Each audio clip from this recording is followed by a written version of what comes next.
Stories like Exodus and Genesis are not ancient myths to be put on the shelf or entertained. They are actual roadmaps for resistance. But to see their power clearly, we have to also know what we're up against. 2 years ago, I pulled into a parking lot of a Pentecostal church in Batavia, which is right outside Rochester.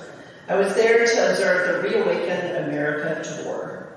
It's a Christian nationalist rally that is sweeping the nation. The first thing that I saw, signs along the driveway up to the revival tent that said no guns, no knives. Multiple signs. I had never seen signs like that outside a church. And then came the bus. On the side was printed Patriot, Street Fighter, and a man in tactical gear was painted on there, gripping a bludgeon, with the words across a chest plate that read, "Get in the fight." This was not a revival. It was a war rally wrapped in Christian symbolism. Inside were nearly 3,000 people, shoulder to shoulder, and they were cheering Michael Flynn and Roger Stone. From the stage came apocalyptic rhetoric, persecution narratives, conspiracy theories, targeting immigrants, LGBTQ people, liberals, President Biden, the Attorney General of the state of New York, and fellow Christians. I was with a tall male colleague, but I still removed my clerical collar, which I had on that day. I kept my cross on because it meant something different to me than it did to them, and interestingly enough, it gave me a pass. I got in without anyone knowing who I truly was and why I was truly there. What I witnessed, of course, is not Christianity, it's a political movement cloaked in Christian language, and it's growing. 3 in 10 Americans are purported to subscribe to Christian nationalism. We saw them on January 6th, raising Christian flags and blowing shofars and praying as they stormed our Capitol. Even closer to the mainstream, the movement is attacking empathy itself. You may have noticed some of this. There's a book called Toxic Empathy that claims that compassion is a leftist trap. There's another book coming out called The Sin of Empathy. Vice President J.D. Vance, you may have seen, even twisted Catholic teaching, the practice of Ordo Oris, got to practice my Latin. You love your family first, he said, and then you love your country, and then maybe if there's room, you love the rest of the world and take care of them. The Pope had a correction for him, which I'll talk about. But young people are seeing this hypocrisy, and they're walking away, and who can blame them? So for me, reclaiming Scripture in this way is also a form of evangelism, helping people really understand the power of the gospel. So now is not the time to walk away from Scripture in frustration and disgust. I know a lot of people have had to do that and have had to take a break from the church because there's been so much harm done. But this is actually our moment to reclaim faith, not as a weapon, but as a moral vision, and not to dominate, but to dignify people. A few of us were taught this, but many don't know that the creation story was not an attempt at science.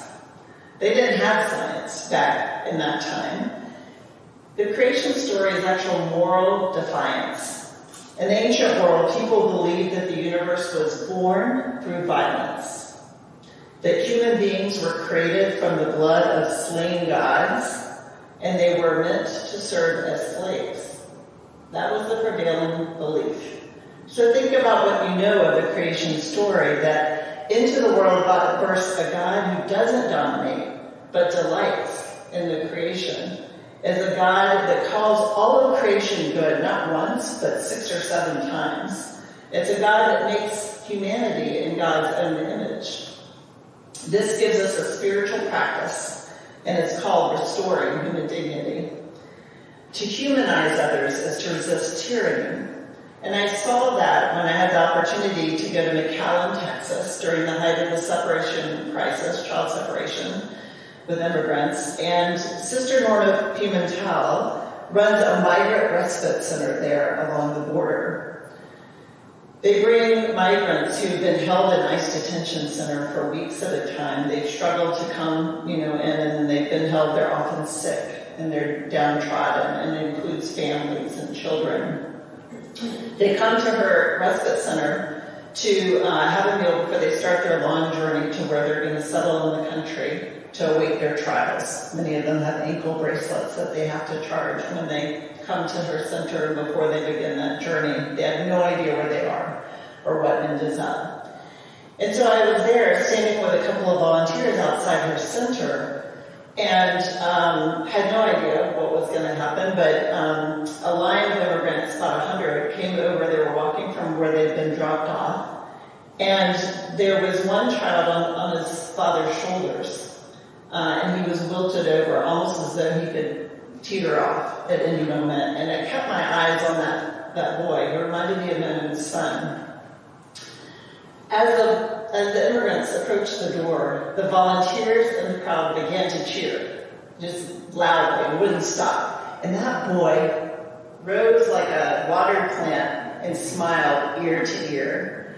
And then as I looked up, there was a motto above her door that said, "Restoring Human Dignity." And as those migrants filtered in, that's what was happening to them. They weren't just getting a meal and some directions and some health care. They were having their dignity restored. And that is the superpower that we have as people of faith. And we can bestow that dignity on each other and on anyone at any time. It took me years to hear these stories. I never heard the story of Shipra and Pua growing up. So often, important passages of Scripture have been ignored or are missing. And in fact, in 1806, missionaries in Barbados brought the slave Bible. It cut out 90% of Hebrew Scriptures, especially the book of Exodus. Gone were the midwives. And this was to tame slave revolts, because slaves were reading that Bible and hearing that Bible, and they had to cut those pieces of the Bible out. That is the power of our Scripture. Christian nationalism is doing that again, trying to rewrite history, trying to baptize domination. And today, I think we have a moral responsibility to reclaim the hijacked text as the transformative text that it was meant to be. We saw the power of reclaiming our faith when Bishop Buddy, chose to preach that sermon to the president, to show mercy to those who were fearful. We saw the power of reclaiming text when Pope Francis instructed J.D. Vance that doctrine, and his interpretation, rather, of that doctrine was wrong, that Christian love doesn't stop at any border, it crosses it. That we're to live our lives through that parable of the Good Samaritan, where there's enough love to go around for all. Often, I think, and this was mentioned in the sermon this morning, sometimes we mainliners are reticent to claim our text and to bring it to public life. We've been taught kind of that that's not kosher or that's a little crass. And understandably, we want to respect the First Amendment. But in today's debate, it's important that we lift up what we truly believe because of Scripture, and we can do that while we honor all faiths and people who come from an ethical or secular tradition as well.